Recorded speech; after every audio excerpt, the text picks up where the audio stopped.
Hello guys, welcome to Jibin talks. ദേ guys, Palakkad വീണ്ടും കോയി ഇറങ്ങി. യെസ് ഗായ്സ്, പാലക്കാട് MLA വീണ്ടും കോയി തരത്തിപ്പെട്ടിരിക്കുകയാണ്.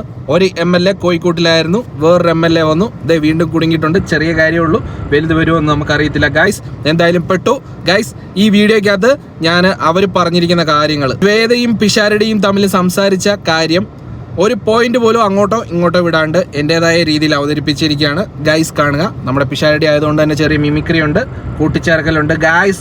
അപ്പോൾ വാച്ച് ചെയ്യുക. അപ്പോൾ ഈ വീഡിയോ തുടങ്ങുന്നതിന് മുന്നേ നമ്മുടെ ആചാര്യനായ ചക്കരപ്പെണ്ണിന് ഇത് സമർപ്പിക്കുന്നു. വലിയ കോഴികളുണ്ട്, ചെറിയ കോഴികളുണ്ട്. ആ വോയിസോടെ തുടങ്ങാം ഗൈസ്. നമുക്ക് പിഷാരടിയുടെയും ശ്വേതയുടെയും ലീക്കായ, പിഷാരടി പറഞ്ഞ പോലെ റിലീസായ വീഡിയോ കേൾക്കാം. എന്താണെന്ന് കേൾക്കാം. അത് ജസ്റ്റ് ശ്വേതനെ വിളിക്കുന്നു. ശ്വേതനെ വിളിക്കുമ്പോൾ എവിടെയാണെന്ന് ചോദിക്കുന്നു. ക്രൗൺ പ്ലാസയിലാന്ന് പറയുന്നു. ക്രൗൺ പ്ലാസ നമ്മുടെ എറണാകുളത്തെ വലിയ റെസ്റ്റോറൻറ്റുകളാണ്, കോഴികളുടെ സങ്കേതമാണെന്നറിയാലോ. അപ്പോൾ പിഷാരടി ചോദിക്കുകയാണ് ക്രൗൺ പ്ലാസയിൽ എന്താണ് നിൽക്കുന്നത്, കാരണം 5 സ്റ്റാർ റെസ്റ്റോറൻറ്റിലൊക്കെ വെറുതെ നിൽക്കുന്നത് എന്തിനാണെന്ന് ചോദിക്കുമ്പോൾ ശ്വേത പറയുകയാണ് എൻ്റെ ഹസ്ബൻഡ് വൈകുന്നേരം ഈവനിങ് വരും എന്ന് പറയുകയാണ്. അപ്പോൾ അത്രേ ഉള്ളൂ എന്ന് ചോദിക്കുകയാണ്. അത് കഴിഞ്ഞ് പിഷാരടി ലാഫിയാണ്, കോഴീനെ പോലെ ചിരിക്കുകയാണ്. ശേഷം ചോദിക്കുകയാണ് എന്താ പരിപാടിയെന്ന്. അപ്പം ഹസ്ബൻഡ് വരും എന്നാണല്ലോ പറഞ്ഞത്. അപ്പം പരിപാടി മറ്റേ സംഭവം, അതായത് ഹസ്ബൻഡ് വന്നിട്ട് വേണം ഇനി പരിപാടി നടത്താൻ, ഒന്ന് എറിഞ്ഞതാണ്. പിന്നെ പിഷാരടി പറയാണ് ഞാനത് കൂട്ടി വായിച്ചതാണ്. കൂട്ടി വായിക്കാൻ മിടുക്കനാണല്ലോ എല്ലാ കാര്യങ്ങളും. അപ്പോൾ ചോദിക്കുകയാണ് കൂട്ടി വായിച്ചാണ്, കാരണം ഹസ്ബൻഡ് വരണം, എന്നിട്ട് പരിപാടി വേണം. അപ്പം മറ്റേ പരിപാടി ഇതിൻ്റെ ഇടയ്ക്കായിരിക്കുമല്ലേ എന്ന്, ക്രൗൺ പ്ലാസയിൽ നിന്ന് വൈകുന്നേരം വന്നിട്ടായിരിക്കുമല്ലേ എന്ന് ചോദിക്കുകയാണ്. എന്നിട്ട് പറയാണ് ശ്വേത ഭയങ്കര ഇറിറ്റേറ്റഡ് ആണ്, ശ്വേത സ്ട്രെയിറ്റ് ഫോർവേഡ് ആണെന്ന് പറയുകയാണ്. അതായത് എനിക്കിത് കാര്യങ്ങൾ ഇങ്ങനെ പറഞ്ഞു കഴിഞ്ഞാൽ എനിക്ക് മനസ്സിലാകത്തില്ല, ഡബിൾ മീനിങ് ആണോ ട്രിപ്പിൾ മീനിങ് ആണോ 1 മീനിങ് ആണോ എന്ന് മനസ്സിലാകില്ല എന്ന് പറയുകയാണ്. അപ്പോൾ വീണ്ടും പിഷു പറയാണ് ഹസ്ബൻഡ് പോയിട്ട് വീണ്ടും സെറ്റപ്പ് ആക്കാമെന്ന് പറയുകയാണ്. എനിവേ ഇതിലൂടെ സംഭാഷണം കട്ട് ചെയ്യാണ്. ഇതിന്ന് കറക്റ്റ് വ്യക്തമാക്കുന്നത് ഒരു ഫ്രണ്ട്ഷിപ്പ് മോഡിൽ വിളിക്കാം. കാരണം ശ്വേത അവർക്ക് എങ്ങനെയാണെന്ന് അറിയത്തില്ല, കാരണം ഫ്രണ്ട്ലി ആയിട്ടുള്ള ക്യാരക്ടർ ആണെങ്കിൽ ചിലപ്പം ഡബിൾ മീനിങ്ങോ ട്രിപ്പിൾ മീനിങ് ഒക്കെ യൂസ് ചെയ്യുന്നവരൊക്കെ ഉണ്ട്, എല്ലാവർക്കും അറിയാലോ, ആരും പുണ്യാളന്മാരൊന്നുമല്ല. ബട്ട് എനിവേ ഈ വീഡിയോ ലീക്ക് ചെയ്ത് പുറത്ത് വിടണമെന്നുണ്ടെങ്കിൽ ഒരു കാര്യം സംഭവിച്ചു. പിന്നെ ഇതിൻ്റെ അവസാനം വലിയൊരു ഡയലോഗ് പറയുന്നുണ്ട്, ഞാനുണ്ടല്ലോ കൂടെ, അതായത് നമുക്ക് സോൾവ് ആക്കാം. പിഷാരടി ആരാണ്, ഈ ഇടയ്ക്കല്ലേ MLA ആയത്. അഹങ്കരിക്കാണ്ടിരിക്കുക.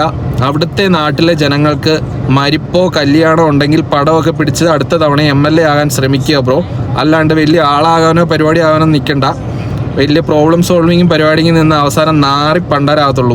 അമ്മ പോലെ ഒരു സംഘടന, അമ്മയുടെ മക്കൾ അങ്ങോട്ടും ഇങ്ങോട്ടും അപ്പി വാരി എറിയുന്ന പരിപാടിയാണ് AMMയിൽ നടക്കുന്നത്. സോ വെറുതെ പരിപാടി മേടിക്കണ്ട. പാലക്കാടോ പരിപാടി എങ്ങാനും പോയിട്ട് എന്തെങ്കിലും പരിപാടി ചെയ്ത് ജീവിക്കുന്നതായിരിക്കും ബെറ്റർ എന്നാണ് എൻ്റെ അഭിപ്രായം കേട്ടോ.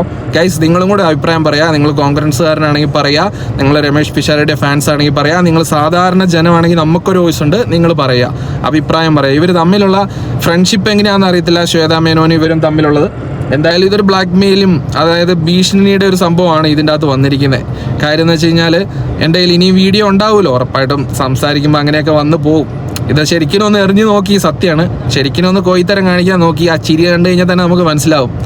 എനിവേ എന്തായാലും പിഷാരടി ബ്രോ, ബി കെയർഫുൾ. വെറുതെ ഈ പണിക്കൊന്നും നിൽക്കണ്ട. വെറുതെ ആ പാലക്കാടെങ്ങാനും പോയി അവിടെ എങ്ങാനും എന്തെങ്കിലും ഒരു വീഡിയോ പരിപാടി എടുത്തിട്ട് അവിടുത്തെ ജനങ്ങൾക്ക് വേണ്ടി എന്തെങ്കിലും പരിപാടി ചെയ്ത് നിൽക്കാൻ തുടങ്ങും.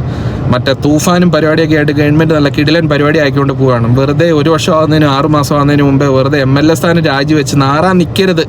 ഇനി ഇങ്ങോട്ടേക്കുള്ള ഫണ്ണി കാര്യങ്ങളൊക്കെ ഇങ്ങനെ അവതരിപ്പിക്കുന്ന നിങ്ങൾക്ക് ഇഷ്ടമാണെങ്കിൽ ജസ്റ്റ് ഒരു കമൻറ്റ് ചെയ്യുക ഗൈസ്.